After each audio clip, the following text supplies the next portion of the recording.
All right, when you look at the San Antonio Spurs win-loss column, I understand that it's really hard to get excited about anything that's going on with the Spurs right now.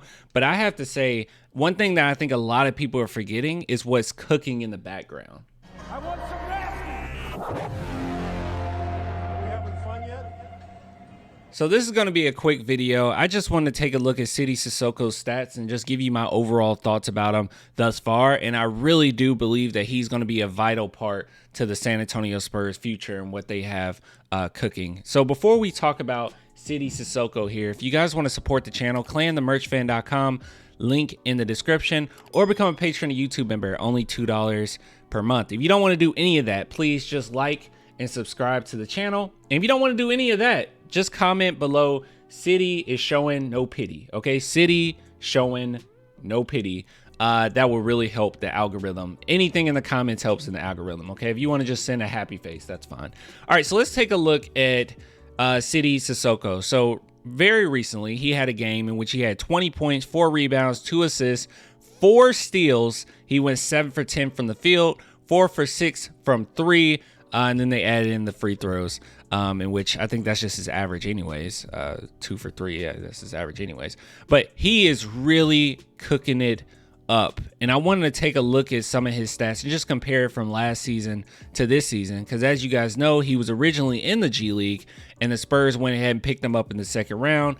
And he is a bad, bad man. So we can see here that last season, he averaged 29 minutes. Okay, so he was playing quite a bit. And as far as points, all around, I know that people usually just count the regular season, but showcase plus regular season, it was 11.6 points per game, 43%, and 31% from 3. And as you can see, he has improved in basically all categories. While the minutes is down 1 minute, he's averaging 10.8. But with that, he's more efficient. So his field goal percentage, 46.8. So going from 43.5 to 46.8 is a pretty nice jump. 3-point percentage, 31.4 to 33%. Pretty nice jump also. And then as far as free throw percentage, still about the same, but nice little jump. 64.6 to 66.7. Now, what I actually get really excited about, assists around the same. Rebounds, way better, 2.9 to 5.9. But what I really like is actually the steals, the blocks, and the personal fouls. Because you can see his steals went from 1 to 1.4, and his blocks went from 0.9 to 1.3. So he is averaging at least a steal and block per game. And as far as personal fouls, this is the one thing that I was worried about. So I know no one's really talked about Sidy and being upset that he's not getting NBA minutes. I've heard more of like, I want to see what Blake Wesley can do. You know, what's going on with Serge Ibaka, that he's back in the G League now. We haven't even got to see him in regular season yet or anything like that. But I will say that I think Sidy really does need the G League. I think the development in the G League is really good for him, specifically because of the personal fouls. Because even if he played in the regular season right now, he'll be sitting down in the course of a couple seconds. Like, he fouls pretty quickly, and it's because he's so cheeky. It's because he's so physical in how he plays, but he just has to work on the fundamentals of defense and everything, you know, and just making sure that he's not fouling. But when he's on, he is on. And the fact that that has improved, it seems like that is a focus of him and his team right now, which is super important, because that's the only thing, and I mean this, I truly do mean this, that's the only thing that I've been worried about when it comes to Sidy. I'm not worried about his passing. I know that he's going to be an excellent passer. I know people love to bring up Boris Diaw. He's nothing like Boris Diaw.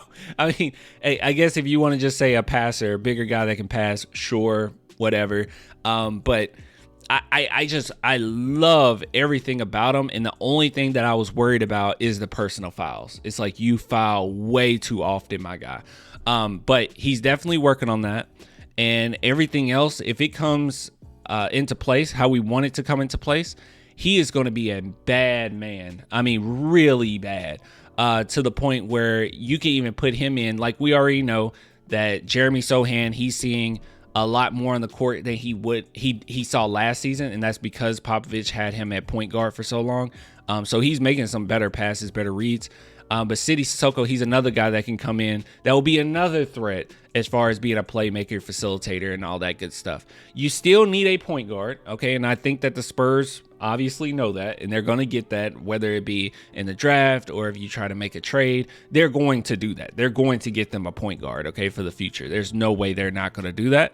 But it's really important to have guys like this that you can give your point guard a break, and you can have so much versatility on your team where you don't necessarily lose a beat if SidyCissoko's out there and he's running point for 5 minutes in a game or whatnot. Like it's really nice to have that.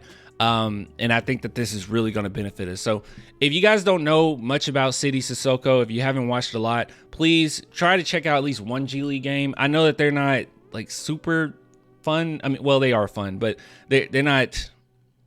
They play at really tough times, okay? They play at really rough times where people don't want to actually watch a basketball game. But yeah, go check out Sidy Cissoko, man, because he is a lockdown defender. I mean, lockdown defender. You know how right now we don't necessarily have a point of attack defender? While I know that Jeremy Sochan is a phenomenal defender, and he's getting like the toughest matchups every single night, and I know that that's probably weighing on him. But Sidy Cissoko, he is a point of attack defender, so he is in your face. Okay, he's a really good defender. He just got to work on his fouls, but he has been working on it.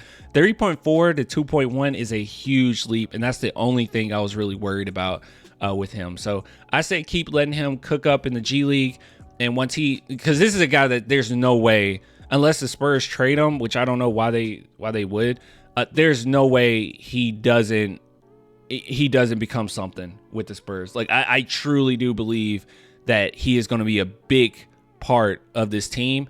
And right now, you know, people just not really focused on it because we have, you know, so many other things to worry about. But just trust me, he is going to be nasty. And he's another guy that, as far as statistics, is not going to be anything special, right? Like you look at this and people are like, well, I saw G League stats that were much better than 20 points. I mean, that's great. You know, 7 for 10, that's cool and all. But like, okay. No, dude, the fact that he just very similar to Jeremy Sochan, the fact that he's capable of putting up these type of numbers is just icing on the cake, because he is one of those guys that a lot of things that he does isn't going to show up in the stat sheet. Very similar to Jeremy Sochan. So that's why I get irritated when people scoff at the idea that Jeremy Sochan scored 30 points in this one game. Wow, you want to bring that up? It's like, that's what he's capable of. That's that's crazy for a player like that he's capable of putting up those type of numbers at all, because that's not his playing style. So I don't know, just icing on the cake. But Sidy Cissoko, I am really excited to see what we get out of him. But I'm telling you, whenever he's ready or whenever they're ready to bring him in, he is going to be a huge threat to any opposing team. So there's that. Anyways, if you guys want to support the channel, like I said, clanthemerchfan.com, link in the description. By the way, when it comes to merch, there's quite a few orders right now. I think about 5 or 6 that I am not going to be able to get to, which I already emailed everybody and said, hey, it's not going to be until after January. So, but anyways, if you guys are interested, please, link in the description. You're going to wait, but hey, you'll be next in line. Especially once January hit. But I give it to you guys later. Until next time, man. Bye.